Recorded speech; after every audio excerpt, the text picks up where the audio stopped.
you. After the Premier ordered everyone into a corona lockdown with warnings not to travel, one of her own ministers has been busted at a holiday house 100 kilometres from home.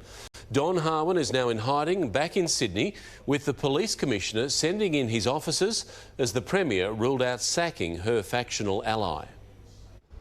Police arrive at Don Harwin's apartment building in Elizabeth Bay, where he's holed up inside. Was it to interview someone? Are you able to confirm that?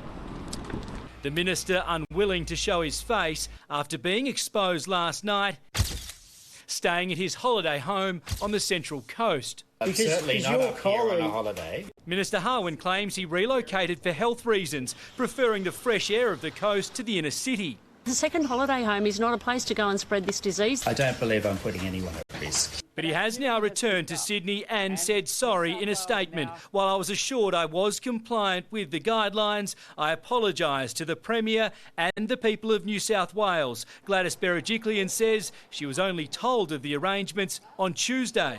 You've hidden him for 2 days. Well, no, that's not the case at all. You're only taking action now that it's been made public. Why didn't you force him to come back 2 days ago, immediately?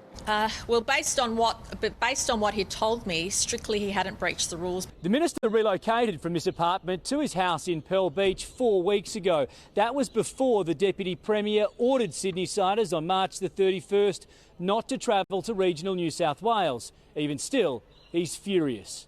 I'm bloody angry. He should feel the full brunt of the law and be fined for what he has done. He did have at least one visitor, despite denying it, former Liberal candidate Jeffrey Winters, who flew in from London 3 weeks ago. I have no guests coming and going from this house. And he says he's been living at the $1.3 million house the whole time. That's exactly right, except for once when I had to go to Sydney for a medical consultation. That was after the Police Commissioner ordered people in holiday homes to remain there.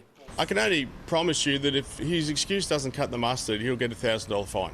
The Minister's office has now revealed a second trip to Sydney between the 19th and 24th of March for Parliament, meetings, also shopping, seen here at Westfield and East Gardens on March 22. All non-essential travel is non-essential. And I'm literally not travelling, I'm here. The Premier should sack him, and if she doesn't do that, then he should resign. Scotland's Chief Health Officer resigned after staying at her holiday house. New Zealand's Health Minister reprimanded for breaching rules too. But the Premier is standing by one of her most important factional allies, Don Harwin, joining a growing list of ministers under police or corruption investigation and under fire. Will you sack him?